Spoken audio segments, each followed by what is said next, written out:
दोस्तों, क्या आप जानते हैं बुध हमारे सोलर सिस्टम का सबसे छोटा ग्रह है और हर एक बीतते दिन के साथ ये और ज्यादा छोटा होता जा रहा है। और क्या आपको पता है, जुपिटर यानी बृहस्पति आकार में इतना बड़ा है कि इसके अंदर हमारे सौर मंडल के बाकी सभी ग्रह 2 बार समा सकते हैं।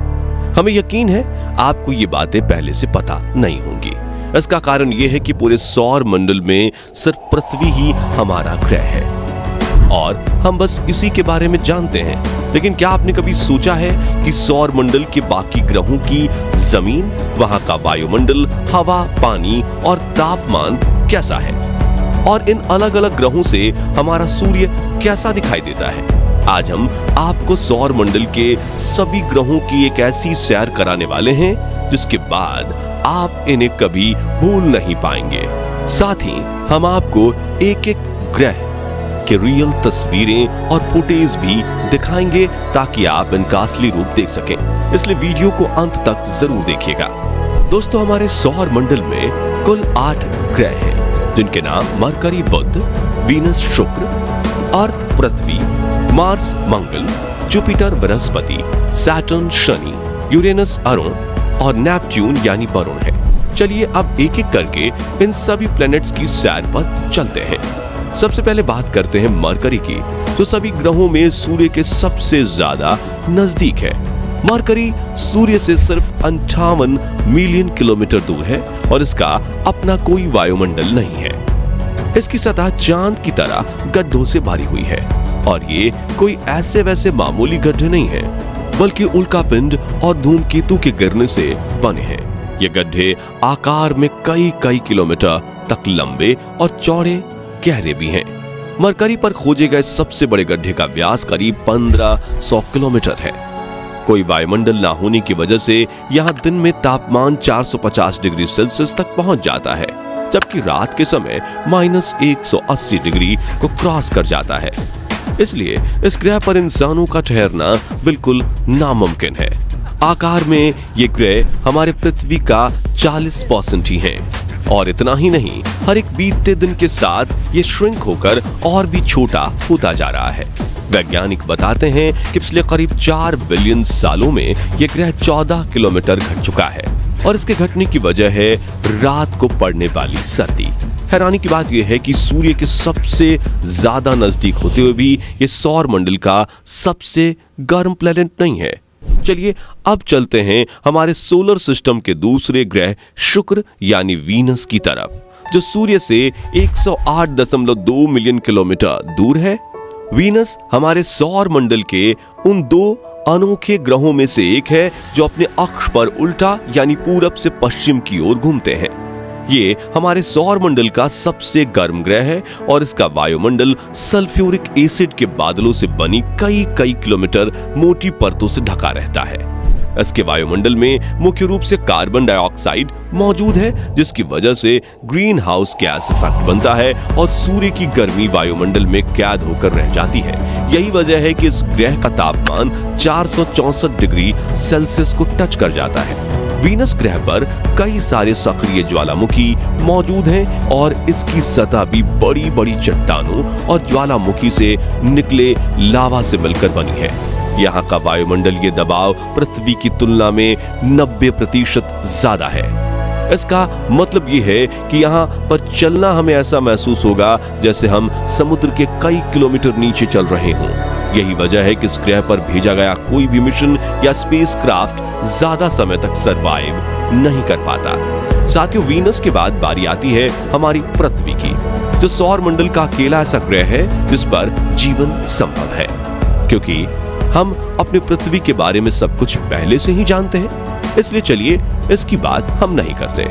तो पृथ्वी के बाद बारी आती है मंगल यानी मार्स की। इस प्लेनेट की सतह और मिट्टी लाल रंग की है और स्पेस से देखने पर यह लाल रंग की गेंद के जैसा नजर आता है, इसलिए इसे रेड प्लेनेट भी कहते हैं। पृथ्वी के बाद मंगल ही एक ऐसा ग्रह है जिस पर हम इंसानों को जीवन के पनपने की सबसे ज्यादा उम्मीद है। यहाँ की जमीन में आयरन की मात्रा बहुत अधिक है और यही इसकी धूल और मिट्टी में भी पाया जाता है। यहाँ का वायुमंडल पतला और ठंडा है, जिसके चलते इसकी सतह पर पानी ज्यादा देर तक लिक्विड फॉर्म में नहीं रह पाता। मंगल पर धूल भरी आंधी और तूफान आना आम बात है। सूर्य से करीब 228 मिलियन किलोमीटर दूर होने की वजह से यहाँ का औसत तापमान -55 डिग्री सेल्सियस रहता है, जबकि इसका मैक्सिमम टेम्परेचर सिर्फ 30 डिग्री सेल्सियस तक ही पहुंच पाता है। यहाँ की सतह हमारी पृथ्वी के चट्टानी और रेगिस्तानी इलाकों से काफी मिलती जुलती है। वैज्ञानिकों का अनुमान है कि शायद एक समय मंगल ग्रह पर जीवन रहा होगा। दोस्तों, मंगल के बाद अब नंबर आता है बृहस्पति यानी जुपिटर ग्रह का, जो कि हमारे सोलर सिस्टम का सबसे बड़ा ग्रह है। इसके आकार का अंदाजा आप इसी बात से लगा सकते हैं कि इसके अंदर 1300 पृथ्वी समा सकती है। जुपिटर एक गैस जायंट है, जिसका मतलब है कि यह कोई ठोस सतह वाला ग्रह नहीं है, और यह ग्रह सिर्फ गैस है और उसमें मौजूद तरल से मिलकर बना हुआ है। जुपिटर का वायुमंडल मुख्य रूप से हाइड्रोजन और हीलियम गैस से बना है, लेकिन इसमें कुछ मात्रा में अमोनिया और मीथेन भी शामिल हैं। करीब से जुपिटर बेहद खूबसूरत और रंगीन दिखने वाला बादलों जैसा नजर आता है, लेकिन आप इनकी सुंदरता पर मत जाइएगा, क्योंकि इन बादलों में आप एक सेकंड भी जिंदा नहीं रह पाएंगे। खैर, चलिए आगे बढ़ते हैं अगले ग्रह की ओर, जिसे हम सैटर्न और शनि के नाम से जानते हैं। शनि ग्रह का ख्याल मन में आते ही सबसे पहले हमारा ध्यान इसकी बड़ी बड़ी रिंग्स पर जाता है।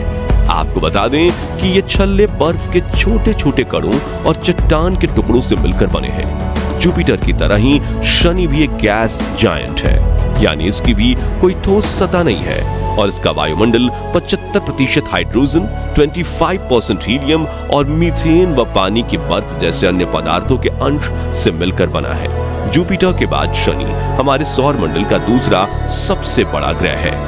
पृथ्वी से अगर इसकी तुलना की जाए तो इसका व्यास 10 गुना ज्यादा है।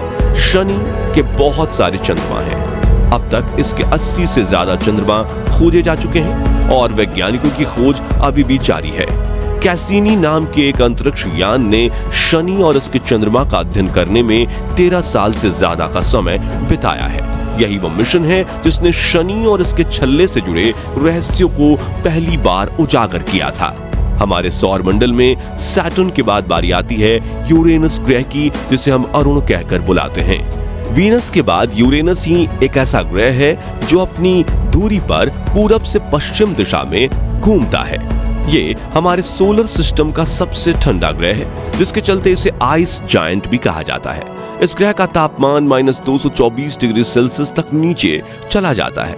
यूरेनस का वायुमंडल 83% हाइड्रोजन और 15% हीलियम से मिलकर बना है, जिसके अंदर थोड़ी बहुत मात्रा में मीथेन, पानी और अमोनिया के अंश भी मौजूद हैं। यूरेनस का आकार हमारी पृथ्वी से लगभग 4 गुना बड़ा है।